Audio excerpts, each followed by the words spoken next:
Oi pessoal, bem-vindos e bem-vindas. Eu sou o Doc, o doutor das crianças, e este é o Clube da Saúde Infantil. Aqui a gente aprende e descobre que crescer com saúde é mais legal. Hoje vamos falar sobre um assunto muito importante, a asma infantil. Vocês já viram uma criança com falta de ar chiando o peito? Isso pode ser asma. A asma é quando os caminhos do ar nos pulmões ficam apertadinhos, inchados e cheios de catarro, dificultando a respiração. Isso causa aquele barulhinho de chiado, tosse, aperto no peito e falta de ar. Sabiam que a asma afeta mais de 300 milhões de pessoas no mundo? E aqui no Brasil, entre 20 e 25 crianças em cada 100 têm asma. É muita gente, não é mesmo? Mas como sabemos se é asma mesmo? Às vezes, os pais acham que a criança tem só uma bronquite ou uma gripe mal curada. Olha só, metade das crianças com asma no Brasil não recebem o diagnóstico correto. Quando o Léo estava na escola, ele começou a ter muita falta de ar durante as brincadeiras. A mãe dele achava que era só cansaço, mas na verdade era asma. É importante levar ao médico quando a criança tem tosse que não passa, chiado no peito ou falta de ar nas brincadeiras. O médico vai examinar, ouvir os pulmões e pode pedir alguns exames. Nas crianças maiores tem um teste onde elas sopram num aparelho para medir a força do pulmão. Quanto mais cedo descobrimos a asma, mais rápido podemos tratar e evitar problemas maiores. E por que algumas crianças têm asma e outras não? Antigamente, pensávamos que a asma era só um problema de tubos fechados nos pulmões. Mas agora sabemos que é muito mais que isso. A asma acontece porque existe uma inflamação, um tipo de machucado por dentro dos pulmões. É como se tivesse uma febrezinha constante nos tubinhos de ar, deixando eles sensíveis e irritados. E não existe só um tipo de asma, existem vários. Algumas crianças têm asma só quando ficam gripadas. Outras têm por causa de alergias. Algumas melhoram quando crescem, outras continuam com asma na vida adulta. É como os sorvetes. Tem de chocolate, morango, baunilha. A asma também tem sabores diferentes. E cada criança precisa de um tratamento especial para o seu tipo. Agora vamos falar dos remédios para a asma. Existem dois tipos principais: os que aliviam rápido quando a criança está com falta de ar e os que controlam a doença todos os dias. Os remédios de alívio rápido, geralmente de cor azul, abrem os tubinhos de ar quando estão apertados. Já imaginou um balão murcho que você enche? É mais ou menos assim que eles funcionam. Mas o mais importante são os remédios de controle, geralmente de cor marrom, bege ou rosa. Eles combatem a inflamação dentro dos pulmões e precisam ser usados todos os dias, mesmo quando a criança está bem. É como escovar os dentes. Você faz todo dia para prevenir problemas, não é? Infelizmente, apenas 12 em cada 100 crianças com asma no Brasil usam esses remédios de controle regularmente. Isso é muito pouco. Por isso, muitas crianças acabam indo parar no hospital com crises fortes. Lembrem-se, asma bem tratada é asma controlada. Criança com asma pode brincar, correr, pular e fazer tudo o que as outras crianças fazem. Vocês sabiam que existem remédios muito modernos para asma? Para crianças com asma mais difícil de controlar, existem remédios especiais chamados biológicos. Eles são como soldadinhos treinados para combater exatamente o que causa a inflamação da asma. Esses remédios são aplicados como injeção a cada 2 ou 4 semanas e podem mudar completamente a vida de crianças com asma grave. Infelizmente, são remédios caros e nem todos conseguem ter acesso. Mas é importante saber que eles existem e podem ser conseguidos pelo SUS em alguns casos. Além dos remédios, o que mais podemos fazer para ajudar crianças com asma?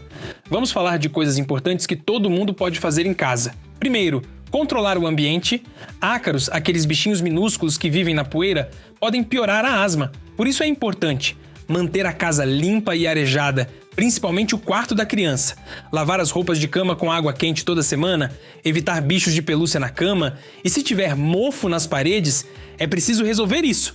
A Nina tinha muitas crises de asma à noite. Quando a família dela tirou o tapete do quarto e colocou capas especiais no colchão e travesseiro, as crises diminuíram bastante. Outra coisa super importante: nada de cigarro perto de crianças com asma. A fumaça do cigarro irrita os pulmões e pode causar crises muito fortes. E quem disse que criança com asma não pode se mexer? Pelo contrário, atividade física regular ajuda a fortalecer os pulmões e melhora a asma. Natação, caminhada, bicicleta, dança, tudo isso é ótimo. Só precisa tomar os remédios direitinho e às vezes usar o remédio de alívio antes de fazer exercícios mais pesados. Vocês já ouviram falar em exercícios de respiração? Eles são muito bons para crianças com asma. Respirar devagar pelo nariz, encher bem a barriga de ar e soltar devagarinho pela boca. Isso fortalece os pulmões e ajuda a controlar a ansiedade durante as crises. É como encher um balão bem devagar, sem pressa. Experimente fazer junto com seu filho ou filha por alguns minutos todos os dias. Além de ajudar na asma, também acalma e relaxa. E a comida? Será que o que a gente come afeta a asma? Sim, pode afetar. Uma alimentação saudável, com muitas frutas, verduras, legumes e menos comida de pacote, ajuda a controlar a inflamação do corpo todo, inclusive dos pulmões. Alimentos ricos em ômega 3, como peixes e frutas com vitamina C, podem ajudar a diminuir a inflamação. E beber bastante água mantém o catarro mais fininho, facilitando para o pulmão limpar as vias aéreas. Hoje em dia, a tecnologia também pode ajudar no controle da asma. Existem aplicativos para celular que ajudam a lembrar da hora do remédio e a registrar quando acontecem as crises. Alguns aparelhinhos medem o sopro da criança em casa mesmo, ajudando a perceber se a asma está piorando antes mesmo dos sintomas aparecerem. É como ter um termômetro, mas para os pulmões. E na escola, o que fazer? É muito importante que os professores saibam que a criança tem asma e como ajudar se acontecer uma crise. Prepare um papel com o nome dos remédios, como usá-los e um telefone para contato. A criança pode levar o remédio de alívio na mochila para usar se precisar. E lembre-se, criança com asma pode e deve participar de todas as atividades escolares. E se acontecer uma crise forte, o que fazer? Primeiro, mantenha a calma. Use o remédio de alívio rápido, o azul, conforme o médico ensinou.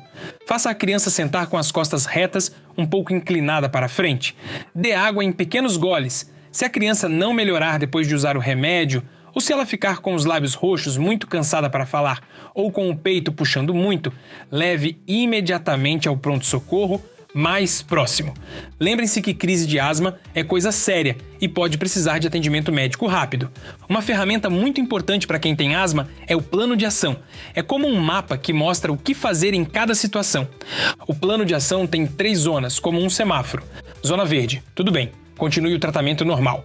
Zona amarela, atenção, a asma está piorando, precisa ajustar os remédios. Zona vermelha, perigo, crise forte, precisa de ajuda médica urgente. Peça ao médico da sua criança para fazer um plano de ação personalizado.